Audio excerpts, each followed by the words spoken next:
Working the night shift at a distribution center means you get home completely drained, covered in grime and sweat, and the only thing on your mind is a hot shower followed by maybe 7 hours of sleep before heading back for another round. What you never expect is pulling onto your street at 7 a.m. on a random Thursday and finding your entire existence scattered across the front yard like some bizarre garage sale. My 2009 Chevy Silverado, the one with the crumpled passenger side door and a check engine light that's been glowing since 2019, slowed to a stop in front of a scene that would have been hilarious if it weren't my life. My mother, Georgina, stood there in her robe and fuzzy slippers, phone in hand, filming everything like she was directing a reality show. My Xbox lay in shattered pieces beside the garage. My clothes were crammed into black garbage bags. My weightlifting set from the basement was neatly piled next to my gaming chair. Even my tubs of protein powder had been hauled outside. I sat behind the wheel for a good 10 seconds, trying to make sense of it all. The Hendersons from across the street were out on their porch sipping coffee. Old Mr. Richard next door was in his driveway, suddenly very interested in his mailbox at 7 in the morning. Nobody inspects their mailbox that early unless they're watching drama unfold. Georgina spotted me and started heading toward my truck before I even opened the door. She was yelling about how I'm 27 and bleeding them dry like a leech, how she was finished supporting me, how this was her house and she was through putting up with it. My brother Glenn stepped out of the garage and booted my duffel bag into the road. He had this huge grin like this was the highlight of his week, saying they were resetting the Wi-Fi password too and calling me pathetic. Then my father, Arnold, appeared. He grabbed the remains of my Xbox and slammed it against the garage door one more time, just to be sure it was ruined. He launched into a rant about what kind of adult man still lives in his parents' basement wasting his life on games. How I was a disgrace, how the neighbors had been complaining for years. And right on cue, Richard called out from his driveway that my truck had been lowering the tone of the street for 2 years and it was about time, like he'd been holding that in forever. I climbed out of the truck, said nothing, and just began loading my belongings into the bed. Garbage bags of clothes, gaming chair, weights, everything. My hands trembled, but not from sadness or fear. I was livid, yet I stayed silent and kept working. It took about 20 minutes. The whole block got their free morning spectacle. When everything was loaded, I walked straight up to the 3 of them standing smugly in the driveway. I looked each one in the eye. Georgina still holding her phone, recording. Glenn with that smug little smile. Arnold with his arms folded like he'd accomplished something great. I told them I hoped they rested well that night because in roughly a week, none of them would be getting any sleep at all. Then I jumped in my truck and tore out of there. The truly twisted part? I'd been preparing for this exact moment for nearly 3 years. Not the public shaming specifically, but I knew it was inevitable. They'd been treating me like dirt since I turned 24, right after I earned my associate's degree. I got my 2-year business degree, took a solid-paying warehouse job with benefits, and they acted like I'd shamed the entire family. Glenn earned his 4-year degree, landed an office job in marketing, wears collared shirts every day. He's the favored son. Never mind that he's 29 and lived at home until last year when he moved in with his girlfriend Layla. But when he did it, it was being financially responsible. When I did it, I was a freeloader. What they have no idea about, what they never once asked, is this. At 23, after Grandpa passed and left me 40 grand, my parents were 3 months behind on their mortgage. Foreclosure notices were coming. Arnold's construction company had collapsed during the pandemic, and they were sinking fast. I handed over $35,000, wrote them a check. We sat at the kitchen table, and I said this was me helping family, but I wanted it properly documented. Arnold promised we'd get paperwork drawn up, make it official. Georgina teared up, hugged me, said I was rescuing their home. Never happened. No paperwork, nothing in writing. I brought it up twice. Arnold said he'd handle it. Then he told me to quit being suspicious. It was family. So I dropped it because I was young and naive and truly thought they'd remember what I'd done. Instead, they spent the next 4 years acting like I was the burden. I worked nights, slept days, and that apparently made me lazy. I kept my gaming setup downstairs, and suddenly I was a deadbeat who gamed constantly. Never mind that I paid $600 monthly for my space, bought my own groceries, washed my own clothes, and stayed out of everyone's hair. The real turning point came about 6 months ago when I overheard Georgina on the phone with her sister. She was griping about me, saying I was pushing 30 and still at home. How mortifying it was when people asked about me. How she couldn't even be honest with her book club. She said she wished I'd just move out so they could convert the basement into a nice guest suite. That's when I stopped feeling bad about my plan. That's when I began preparing for the day I knew would arrive. I'd been stashing every extra dollar, picking up overtime whenever I could, keeping records of every payment I made them. I had bank records stretching back years. I had messages where they asked me to cover utilities, and I had something they'd completely forgotten. When I gave them the money and Arnold promise paperwork, I hired my own attorney, spent $500 on a solid contract, had it notarized and sent it certified mail. They signed for it and mailed it back. It gave me a legitimate interest in the property, not full ownership, but a clear equity claim based on my payment. Arnold signed it one evening in front of the TV, barely skimmed it, handed it back. Georgina signed the next day. They never thought about it again. I stored the original in a safe deposit box. So when I drove away that Thursday with my belongings in garbage bags, I wasn't broken. I was prepared. I already had a one-bedroom apartment secured, deposit paid, ready to move in that same day. I'd been set for months. The first 3 days were calm. I settled into the new place 30 minutes away, went to work, returned, arranged my things. My phone was quiet except for one text from Glenn on Friday. Wi-Fi password is Family First 2024 just in case you needed it. Very mature. I ignored it. I was biding my time. Day 4, nothing. Day 5, nothing. Day 6, Georgina called twice. I let it ring. Day 7. Arnold left a voicemail asking me to call back about something urgent. Very casual, like nothing had happened. Day 8, Saturday. I woke to 83 notifications. Georgina at 6:47 a.m. Pick up your phone. Where are you? Georgina 6:52. This is urgent, Brian, call now. Georgina 7:03. Your dad is freaking out, you have to call us. Glenn 7:15. Mom's losing it, just reply. Glenn 7:23. What the hell did you do? Arnold 7:30. Call me right now, this has to end. Arnold 2:11 a.m. I'd been sleeping, this stops now, call immediately. Plenty of voicemails too. Georgina sobbing, begging me to fix whatever I'd started. Arnold demanding answers and threatening police if I didn't respond. Glenn saying everyone was bombarding him with questions, and he had no clue what to say. I brewed coffee, read every text, listened to every message. Then I silenced my phone and hit the gym, because I'd warned them they wouldn't sleep, and I meant it. What they still don't realize is that in about 72 hours, their cozy existence is about to become far more complicated. That house they're so attached to, the one with the perfect lawn and new siding, the one they evicted me from in front of the whole street, is about to reveal who truly holds the leverage. And it's not them. Update 1.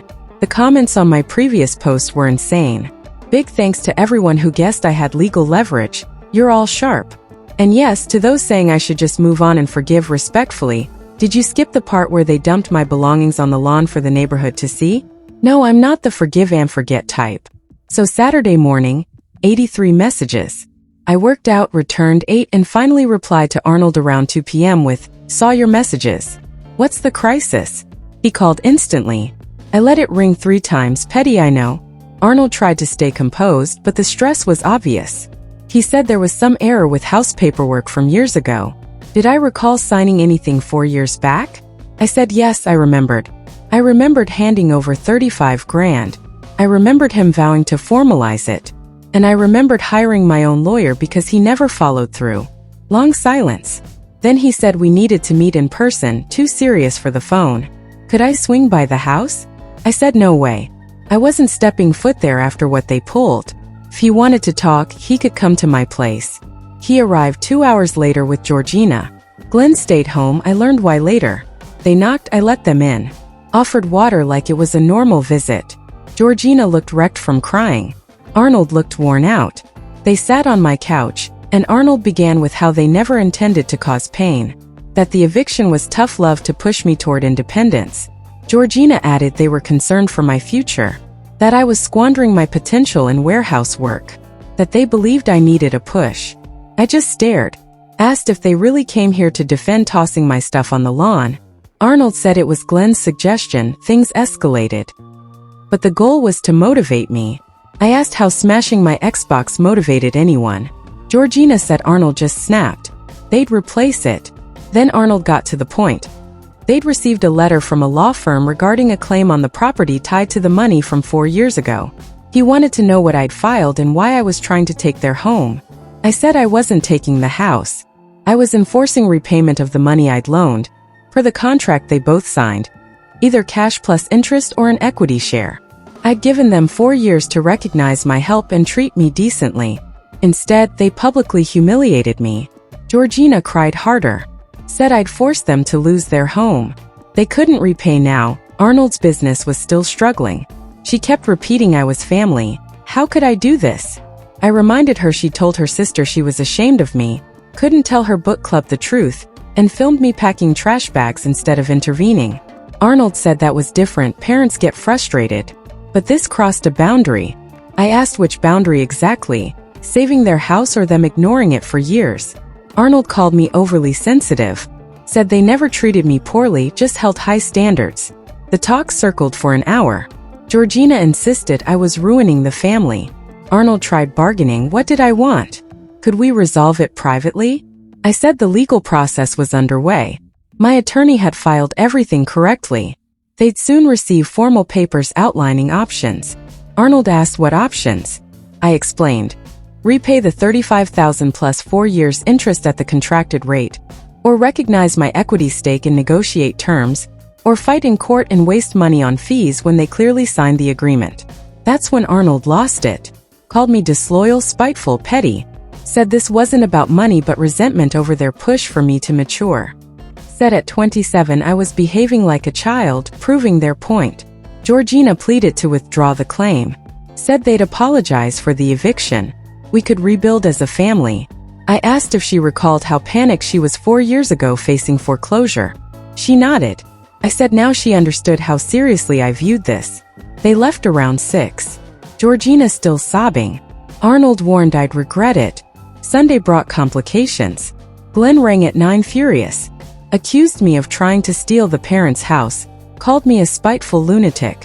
Said Layla was panicking because they'd planned to move back in next year when the parents downsized. Wait, what? I had zero clue about this. Glenn explained he and Layla were in her tiny apartment but counting on buying the house cheaply from the parents. They'd been saving for the down payment, and now I was wrecking it all. I said no one ever mentioned this plan to me. He said why would they? I was just the basement dweller gaming all day, not part of family decisions. I asked if he knew about the 35 grand. He said yes, so what? It was ages ago, and I'd lived there rent-free essentially. I laughed. Said $600 a month for 4 years was under 30 grand total. Hardly even. Glenn called it absurd. Family doesn't tally scores. I said family also doesn't toss belongings onto the lawn. Glenn said Layla wanted to speak to me. I refused. He asked why I was being so difficult. I reminded him he kicked my bag into the street and called me a failure. He hung up. Monday, non-stop notifications at work. Georgina's sister Catherine texting about what an ungrateful son I was. Distant cousins messaging on Facebook about honoring parents. Glenn sending screenshots of Layla crying over their ruined future. Tuesday, my day off. I was grocery shopping around 11 when I bumped into Richard in Produce. He acted friendly, asked how I was. I kept moving. He followed to cereals, said he'd heard about family issues, that the street noticed Arnold and Georgina looked stressed. I said it was none of his concern. He claimed it affected property values and neighborhood harmony. I stopped, asked if he was joking. He said he was just worried as a resident that our dispute might impact everyone. I told him he'd griped about my truck for years, yet now pretended to care. He said that was different, just honesty. But this seemed major. I said if property values mattered so much, maybe he shouldn't have spectated my humiliation. Then I left. Wednesday afternoon, Glenn arrived at my apartment with Layla. I hesitated to let them in, but Layla spoke through the door, saying they just wanted to hear my side. I opened it. Layla looked genuinely distressed, not mad. We sat, and she described their plan. Saving for 2 years, parents promised to sell for 300 grand despite a 380 value. They'd move in next summer, start kids. I asked why I was never told. Glenn said it didn't concern me. I was just paying for a room. Layla told him to hush and asked me to explain the claim. I did $35,000 contract, all of it. Layla turned to Glenn, asked if he knew. He said yes, but ancient history. She asked if they'd repaid. He said no, but I lived there so it balanced. Layla said that's not how loans work. If I had a signed contract, my claim was valid. Glenn got defensive, said she was supposed to side with him. Layla said she wasn't siding, just seeking clarity because their plans were collapsing. Then she asked me directly, what did I want? Take the house? Force repayment? Trigger a sale? I said honestly I'd filed because I was sick of being invisible. My contribution mattered, and I deserved recognition. Layla asked if we could resolve it without wrecking lives. I said that wasn't my job to figure out. Glenn called me selfish. Layla told him to be quiet. They left bickering. Thursday night, Georgina phoned sobbing. Said Catherine warned the family would split if she didn't fix this. Begged for a restaurant meeting Friday to explore solutions. I said I'd consider it. Friday I agreed, but when I arrived at 7 it wasn't just parents. Glenn, Layla, Catherine, and her husband were all there. This wasn't a talk. It was an ambush. Update 2. Walking into that restaurant and seeing 6 people instead of 2 was exactly what I shouldn't have expected, but I did anyway. I'm dumb. I should have seen Georgina wouldn't settle for a quiet chat. She'd stage a full family court. I paused for 10 seconds, almost walked out. But after 4 years as the family scapegoat, I figured I could survive one awkward dinner. I took the end seat. Arnold opposite, Georgina beside me, Glenn and Layla across, Catherine and her husband next. Tension thick. The waiter looked nervous. I ordered water, said no food. Catherine kicked off, saying family trumped money. Issues could be solved with open, loving communication. I asked if smashing my Xbox counted as respectful communication. Catherine said that wasn't productive, we needed solutions, not old complaints. Glenn said the Xbox wasn't the issue, I was trying to seize the house. Catherine's husband nodded. Arnold said let's hear everyone's view. From his side, I'd stayed home post-college, they'd provided support, accepted my money, but my living there offset it. The lawn incident was unfortunate, but meant to spur independence. Georgina said they never wanted to harm me. Parents make hard calls. Sorry I felt disrespected, but legal action was excessive. Families handle things internally. I waited, then asked Arnold if he recalled his words the night I gave the check. He looked blank. I reminded him. He said I was saving the family, he'd never forget, would ensure I was repaid when able. Arnold vaguely recalled. But it was years ago, situations evolve. I asked what changed. He said I was meant to use that time to build my life, save, advance. Instead, warehouse job and gaming. Glenn chimed in, that was the core problem. No drive, content with average. Layla touched his arm, but he continued. I could have leveraged my degree for a real job, not night shift manual labor like a dropout. Catherine said that wasn't helpful, but Arnold agreed. They hoped home support would launch me, but I stayed stagnant. I asked what I earned yearly. Silence. Told them. 62 grand plus benefits, overtime for 01k match. Glenn looked doubtful. Offered pay stubs. Layla asked why I never shared. Said no one inquired. They assumed warehouse meant low-wage failure. Georgina said regardless, basement at 27 wasn't achievement. I got heated, asked what achievement looked like. She said own place, independence, building life. Pointed out Glenn lived home till 28, no public shaming. Arnold said different, Glenn had direction. I asked what direction. Glenn said saving for a house, which he did. I asked his savings amount. He said irrelevant. Said actually very relevant. I'd saved 40 grand, enough for down payment. But no one asked because they'd labeled me a loser. Table silent. Catherine's husband sipped water. Georgina asked why stay home with 40 saved. Said cheaper rent, saving for goals, and I was fine there until they made clear I embarrassed them. Arnold denied shame. I asked Georgina if she wanted me to play the overheard call where she told Catherine she hid my situation from book club, called me embarrassing. She paled. Catherine said eavesdropping was wrong. Said I didn't record. Just noted a conversation in my home. Arnold asked what else I tracked. Said enough. Glenn called it crazy, paranoid revenge. Layla told him to listen. Glenn snapped she needed to choose sides. She said seeking truth. Catherine redirected, hurt feelings everywhere but focus on claim. Would I drop it for apology and therapy? I laughed. Therapy wouldn't erase 4 years of dismissal. Arnold said I exaggerated, tough sometimes but parental. Asked if parents promise documentation then ignore, destroy possessions, film humiliation. Georgina cried, said I exaggerated a bad day. Glenn said they screwed up, but I went overboard with lawyers. Asked how I should have responded. Said like a grown-up talk, not legal war. Reminded him I tried talking 4 years, ignored. Said I just brooded downstairs. Layla said unfair. Glenn accused her of defending me. She said no, just noting no one asked about my savings because no one listened. Glenn and Layla argued at table. He demanded support, she said supporting facts. He blamed me for ruining future. She said maybe know about contract before planning. Arnold hushed them. Turned to me, fine, what do I want? Repayment? Can't afford. Business recovering slowly. Medical debt from Georgina's knee-op barely covering mortgage. Said sounds like their issue. Catherine called me harsh. Said no, harsh was their treatment after I bailed them out. Arnold said claim options. Cash or equity. Can't pay cash, what then? Sell? Where would they go? Said not my puzzle.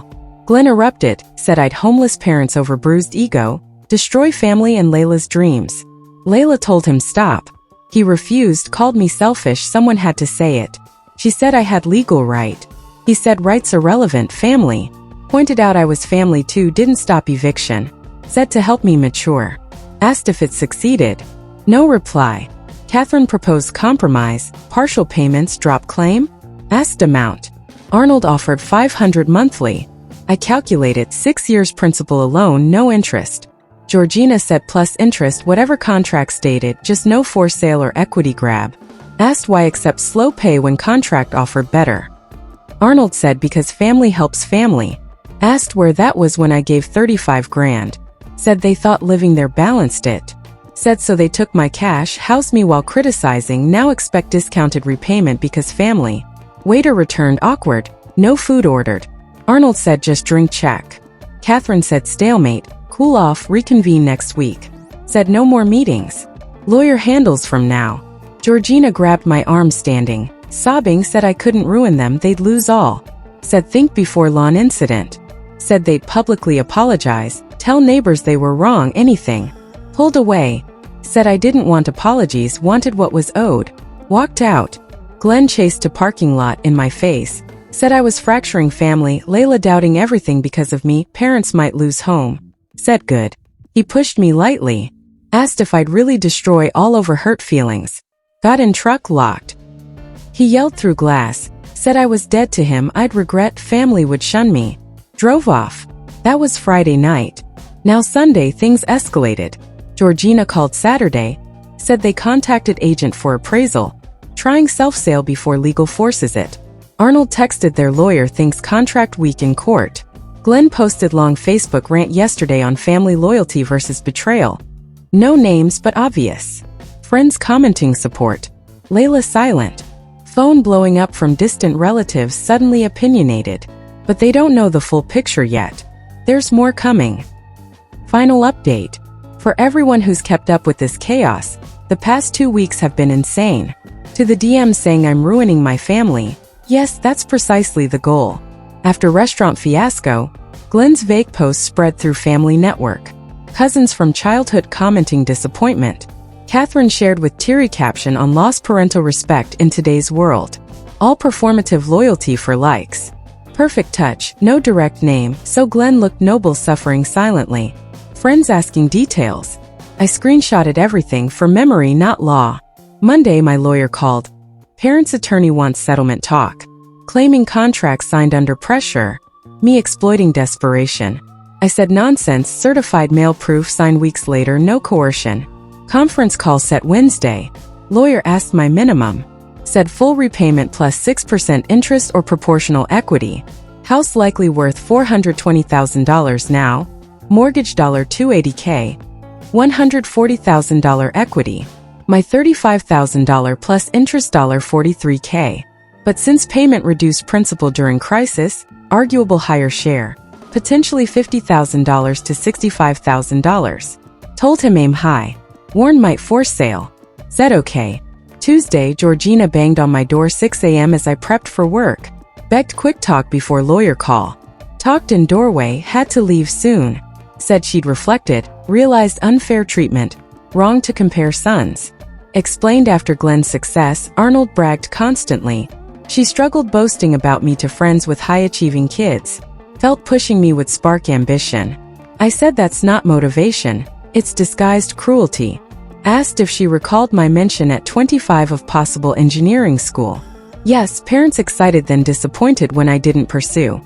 Said programs costly, and I'd already used inheritance saving their home. She quiet. Said they never demanded the money, my choice. Reminded her tears, hugs, calling me family savior. Said true then, but I can't weaponize forever. Said not weaponizing, enforcing signed debt. Said contract mere formality signed because Arnold said thought meaningless. Asked how sign legal doc thinking nothing. Said because family, trusted we'd resolve as family.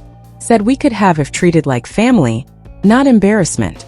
Cried apologized to all would fix if I drop claim. Said no. Asked what would satisfy. Said nothing. Don't want reconciliation, want owed amount. Said I'd evict them over ego. Said no, over $43,000 in 4 years disrespect. Left. Got 30 texts at work from relatives she'd mobilized. Wednesday call brutal. Their lawyer led. Contract questionable, signed in crisis, possible undue influence. Mine countered timeline, voluntary return, for years acceptance without dispute. Their side claimed good faith offset via housing. Mine said $600 per month room is not equal to $35,000 loan plus interest. Claimed more than room. Family meals support. Asked for proof of arrangement. None. Arnold spoke, absurd, raised me 18 years, now I act entitled. Lawyer said child rearing legal duty, not loan. Arnold said didn't raise me, vindictive. Lawyer refocused. 90 minutes. Their side requested discussion time. Mine said fine, but process continues. Thursday gym post-work ran into high school acquaintance. Mentioned hearing family drama via mom's book club. Asked if true I wanted parents' house. Offered both versions. Told full story on treadmills. He said parents messed up, I had right to collect. Appreciated. Friday lawyer update. Parents agreeing to sell. Accept contract valid, can't repay. List soon my share from proceeds first. Downsizing to condo/apartment. Asked about Glenn/Layla by plan. Said irrelevant legally. New, just curious. Their lawyer noted Glenn offered buy but can't finance mortgage plus my claim. Saturday Glenn called exhausted. Said Layla dumped him. Silent. Said she couldn't commit to someone, avoiding accountability.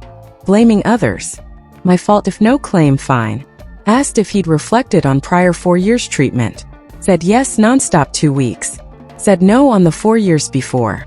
Said just pushing growth. Said via Xbox destruction and lawn filming. Said one bad morning. Said one morning atop 4 years invisibility. Said I mattered, just not reaching potential. Asked who defined potential. No answer. Then surprised me. Said Arnold always hoped we'd join construction. When Glenn chose marketing, disappointed but accepted degree/career. My warehouse choice felt personal rejection. Asked why never told me. Said Arnold avoided pressure. Said so expressed via disappointment labeling. Said Arnold's issue. Asked if any fix, legal or family. Said legal, done house selling. Family, too late. Said Layla leaving woke him to excusing everyone's behavior, including own. Maybe I was right, poor treatment. Said maybe. Apologized. Said sorry changes nothing. Asked if forgive someday. Said unsure, don't care. Said family sticks. Reminded him kicking back, calling loser. Said angry then. Said I stayed angry. Hung up. No contact since. Sunday drove by, for sale sign up. Henderson's watched, no wave. Monday lawyer confirmed active listing. Likely $415 for $25K sale. After mortgage in my claim, parents $90.95K. Enough for something, not house. Tuesday Catherine texted, happy now? Ignored. Wednesday Georgina long text, found 2-bed apartment across town. Humiliating downsize, neighbors gossiping. Ignored. Thursday Arnold, hope I realize destruction over money, live with it. Replied, I'll sleep fine. House under contract, closed 3 weeks. Lawyer says payout $65K. Handled remotely. Threat of no sleep delivered. Georgina texted 3 a.m. last night. Can't sleep, satisfied? I was sleeping, so yes. Hope they rest well in new place. I'll sleep great knowing the debt, financial and emotional, is settled.